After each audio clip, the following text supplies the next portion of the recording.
Alas 3:11 ng madaling araw, Disyembre 8, taong 2025 sa Moscow. Niluray ang kalangitan ng Moscow ng pinakamatalinong coordinated swarm attack sa kasaysayan ng aviation. 68 drone ang bumulusok sa pinakamalaking airport ng Russia.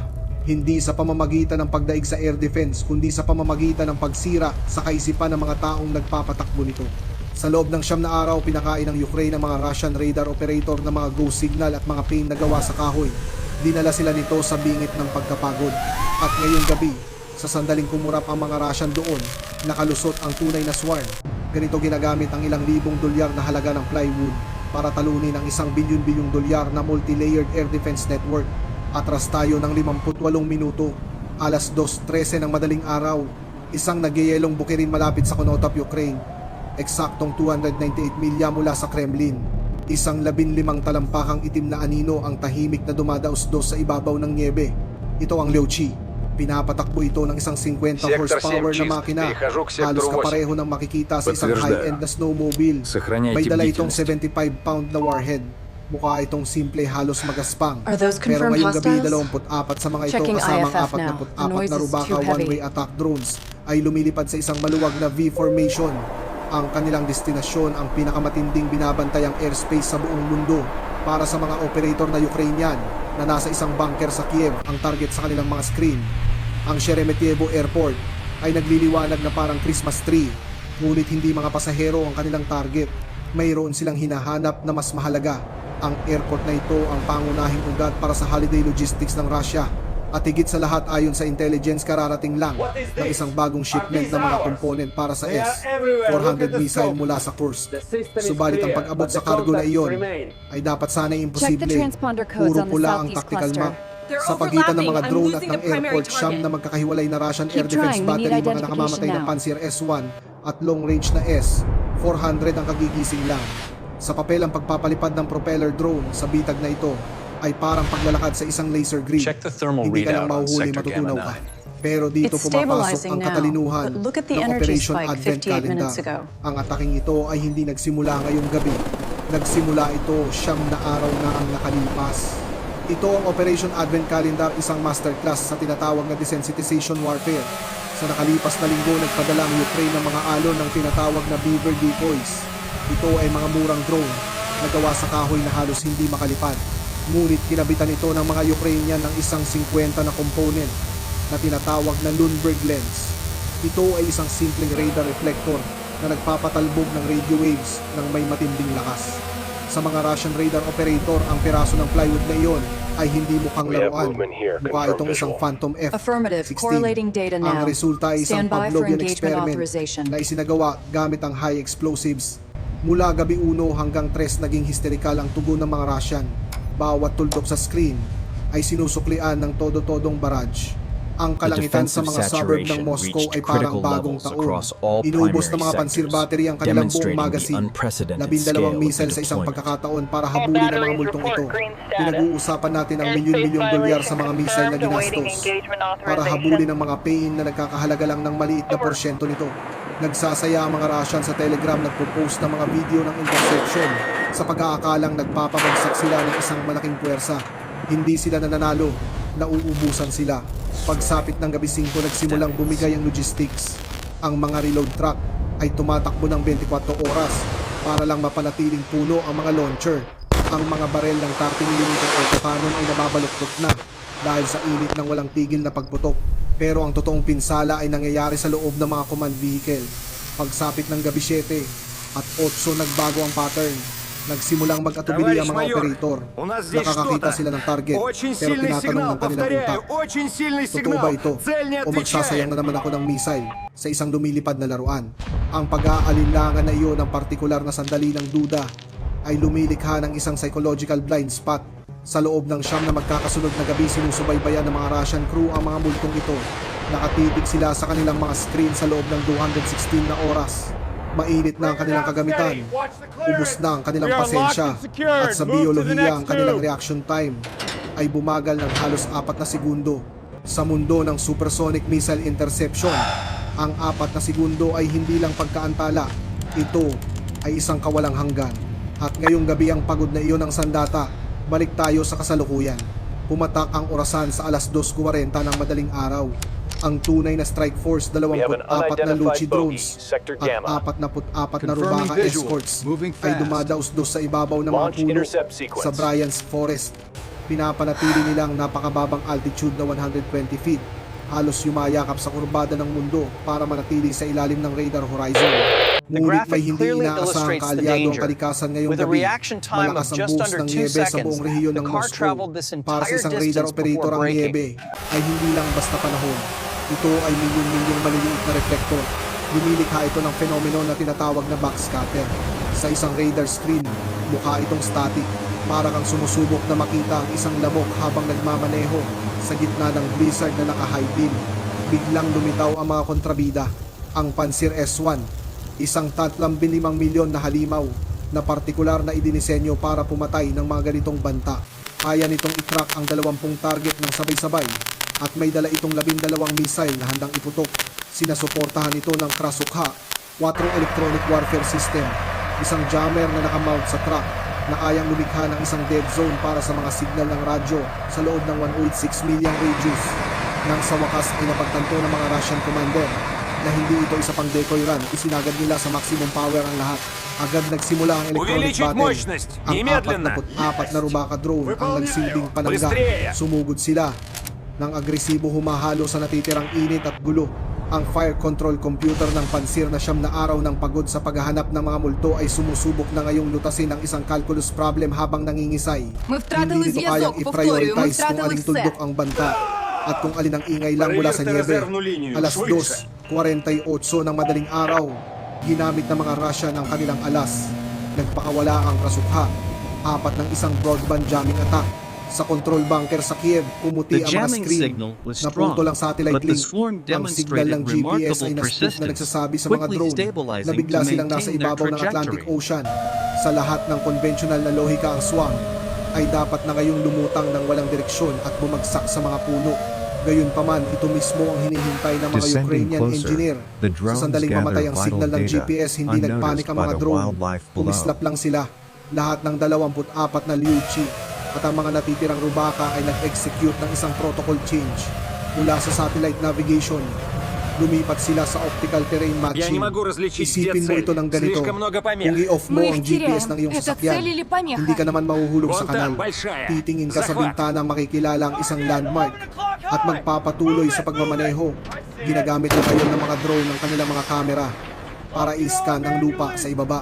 Inihahambing ang mga kalsada, mga puno at mga gusali laban sa isang preloaded na satellite map na naka-imbak sa kanilang mga hard drive.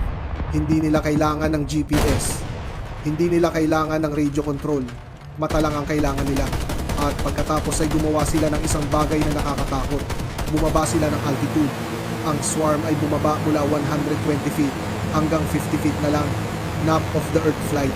Sa taas na ito, literal silang sumasayaw sa pagitan ng mga puno ng pino. Para sa mga radar ng Pantsir, ang mga drone ay naging bahagi na ng kagubatan. Ang clutter ay absoluto.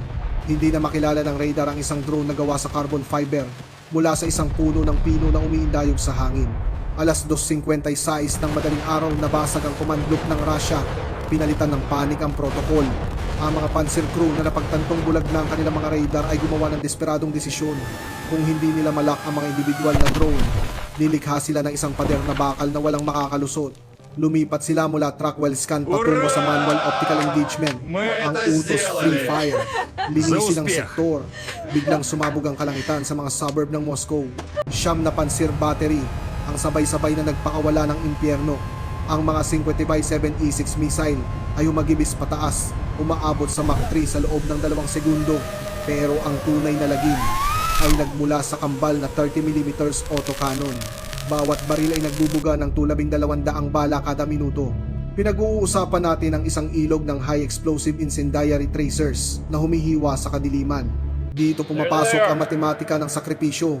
Ang 44 na Rubaka drone ay hindi kailanman inilaan upang makarating sa airport. Sila mga pawn. Ang kanilang programming ay lumipad ng bahagyang mas mataas at sadyaing mag-ingay. Sila ang mga matador na nagwawagayway ng pulang kapa at sinugod sila ng mga Pantsir. Napakalakas ng unang salbo. 12 rubaka ang agad na nag-abo, pero ang natitirang 32 ay hindi nagsitakbuhan. Ginawa nila ang kabaligtaran. Sumugod sila sa gitna ng putukan. Ito ay isang brutal na laro ng attrition. Isa-isang tinamaan ng mga rubaka. Ang ilan ay tinamaan ng proximity fuse. Ang iba ay ginutay-gutay ng 3 Payda MM na bala. Ngunit sa bawat rubaka na namamatay, isang Russian missile tube ang nauubusan. Sa bawat drone na bumabagsak, isang pansir barrel ang lalong umiinit. Pagsapit ng alas 3:05 ng madaling araw, ang huling rubaka ay bumagsak sa niebe at sumabog. Bumalik ang katahimikan. Ang mga operator ng Russia, pawisan at nanginginig, ay tumingin sa kanilang mga screen. 44 na target ang tinamaan. 44 na target ang nasira. 100% kill rate. Nagsimula silang mag-apiran. Akala nila nailigtas na nila ang Pasko. Nagkakamali sila. Wala silang nailigtas. Inubos lang nila ang kanilang mga magazine. Habang abala ang mga Russian sa pagpatay sa mga pawn, ang 24 na Lochi drone, ang mga reyna sa chessboard na ito ay biglang lumiko pakaliwa. Gamit ang gulo at thermal noise ng kanilang mga nasusunog na kasama bilang kalasag, bumaba sila sa suicidal na 10 feet. Halos dumadausdo sa mga linya ng kuryente. Wala na ang mga rubaka. Tapos na ang kanilang trabaho. Ngunit binigyan nila ang mga Lochi ng eksaktong 4 na minuto ng katahimikan, ang oras na kailangan ng isang panzer crew para mag-reload. At ang mga Lochi ay kailangan lang ng 3 minuto para marating ang kanilang destinasyon. Bukas na ngayon ang daan patungo sa runway. Alas 3:09 ng madaling araw. 2 minuto bago ang impact, na balot ng nakakatakot na katahimikan ng battlefield. Ang mga pansir crew ay pagod na at nawawala na ang kanilang adrenaline. Abala sila sa pagbati sa isa't isa, nagsisindi ng sigarilyo at naghihintay ng mga reload truck. Naniniwala silang malinis na ang kalangitan. Pero 50 feet sa itaas ng mga puno, ang 24 na Lochi drone ay biglang tumaas. Ang manyobrang ito ay sinadya para tumagos sa reinforced concrete ng isang runway. Hindi ka pwedeng pumasok ng pahalang. Kailangan nung pumasok ng matarik. Umakyat ang mga drone sa 400 feet na naglantad sa kanila sa radar. Sa unang pagkakataon sa loob ng 1 oras, agad na umilaw ang mga radar screen ng Russia. 24 na bagong kontak ang lumitaw mula sa kawalan. Nasa ibabaw mismo ng airfield. Ang commander ng pinakamalapit na panzer, ang Battery 4, ay tumitig sa kanyang screen na may takot. Sumigaw siya sa kanyang gunner na magpaputok, ngunit natigilan ng gunner. Ang kanyang digital ammunition counter ay nagbabasa ng 0. Walang laman ang kanyang mga missile tube. Dinidiinan niya ang firing pedal, ngunit ang naririnig lang niya ay ang tuyong click-click ng isang patay na gatilyo. Gayunpaman, ang Battery 2 na nasa Masilaga ay mayroon pang 2 missile. Hindi na naghintay ng lock ng operator. Ipinutok niya pareho. Umaglibis ang 2 67 E6 missile. Sumablay ang isa na pagkamalang makina ng drone ng isang nasusunog na basurahan. Ngunit ang pangalawa ay tumama. Tinamaan nito ang pakpak ng Lochi number 07. Umikot ng malakas ang drone na walan ng lift at bumagsak sa niebe. 50 yarda lang ang layo mula sa fuel farm. Samantala, isang squad ng Russian airfield security guards armado ng AK, 12 rifles at takot ang nagpaputok mula sa tarmac. Pinuno nila ng bala ang hangin. Karamihan ay ingay lang, ngunit minsan may kalidad din ang dami. 2 pang drone ang lumipad papasok sa pader ng mga bala. Isa ang sumabog sa ere. Ang isa naman ay nawalan ng guidance computer at bumagsak sa isang walang laman na baggage cart. Naiwan ang 21 drone. At para sa Sheremetyevo, sobra-sobra na ang 21. Sa loob ng logic board ng mga natitirang drone, in-execute ng AI ang huling linya ng code dito, terminal guidance. Tumingin pababa mga optical sensor. Binaliwala nila ang jamming. Binaliwala nila ang niebe. Naghahanap sila ng mga tuwid na linya na may mataas na contrast. Ang 2 pangunahing runway ng Sheremetyevo 07R at 25 Lipol ay nagniningning na parang mga parola. Gumuhit ang AI ng isang berdeng kahon sa paligid ng mga target zone. Alas 3:11 ng madaling araw, ang sandali ng katotohanan. Ang nangungunang Lochi drone ay umikot at sumisid. Tumama ito sa gitna ng runway 07R sa bilis na 180 miles per hour. Ang 75-pound na warhead ay may delayed action fuse. Hindi ito sumabog sa pagtama. Tumagos ito sa ibabaw na layer ng asfalto at bumaon ng malalim bago sumabog. Ang pagsabog ay nag-angat sa simento. Hindi lang ito lamat. Ito ay isang hukay. Isang bunganga na 25 feet ang lapad at 8 feet ang lalim ang lumitaw sa runway. Ilang segundo lang, 3 pang drone ang bumagsak sa runway 20 F. Ang double top. Ngayon, parehong pangunahing ugat ng air hub ng Moscow ay putol na. Walang makakalapag, walang makakalipad. Ang natitirang 17 drone ay hindi sa lupa tumatama. Tinatarget nila ang logistics. 4 na Lockheed drone ang lumiko ng matalim patungo sa fuel farm. Bumangga sila sa mga tangke ng Jet A1. Agad na nag-apoy ang 40,000 galon ng aviation fuel. Ang fireball ay umabot sa 200 feet ang taas ginawang araw ang gabi. At heto ang pinakamahalaga. Ang malaking haligi ng itim at malangis na usok ay hindi lang para sa drama. Ito ay tactical. Ang usok ay kumalat sa buong airfield, lumilikha ng isang thermal wall na ganap na bumulan sa mga natitirang infrared sensor ng depensa ng airport. Ginamit ng huling alon ng 13 drone ng smokescreen na ito para mahanap ang cargo terminal. Sumisid sila sa loading bay kung saan naghihintay ang mga kahon na may markang S-400. Ang mga pagsabog ay nakapaloob mahina ngunit napakabisa. 3 drone ang nawala ngunit 21 tumama sa kanilang mga target. Sa loob ng 60 segundo, ang tila hindi mapasok na kuta ng Moscow ay naging isang nasusunog na parking lot. Walang magawa ang mga Russian operator kundi panoorin ang apoy at pakinggan ang mga sirena. Alam nilang sinayang nila ang lahat ng kanilang bala sa pagbaril sa mga laruang kahoy habang ang mga tunay na mamamatay tao ay dire-diretsyong pumasok sa harap ng pintuan. Hindi pa nawawala ang usok sa Sheremetyevo ngunit ang tunay na epekto ng ataking ito ay hindi nasusukat sa mga bunganga o nasunog na jet fuel. Nasusukat ito sa 4 na magkakaibang antas ng pinsala na nagsisimula palang kumalat mula sa Moscow. Ang agarang pagkaparalisa ay total. 212 flight ang nakansela sa unang oras. 8 na civilian airliner ang nagtamo ng pinsala at hindi na makakalipad. Tinitingnan natin ang direktang pagkalugi na humigit kumulang 110 milyon sa isang umaga lang. Para sa isang ekonomiya na hirap na dahil sa mga sanksyon, ito ay isang malaking suntok sa sikmura. Dito ito masakit para sa makinaryang militar ng Russia. Ang mga kahon sa cargo terminal ay naglalaman ng mga critical na guidance chip para sa 12 bagong S-100 battery na nakalaan para sa Kursk front. Ang mga chip na iyon ay abo na ngayon.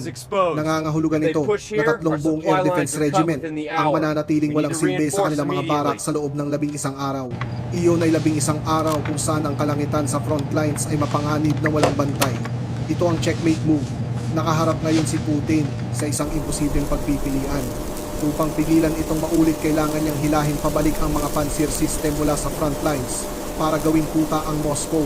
Ngunit bawat battery na ililipat niya sa Sheremetyevo ay isang battery na hindi nagpoprotekta sa timog at umaasa dito ang Ukraine. 42 oras lamang matapos ang strike na ito, habang nagkakagulo ang Moscow sa pagredeploy ng kanilang mga depensa, naglunsad ng precision attack ang mga jet ng Ukraine sa mga mahahalagang tulay sa timog. Wala silang hinarap na pagtutol. Malinis ang daan dahil ang mga bantay ay pinauwi para protektahan ng hari.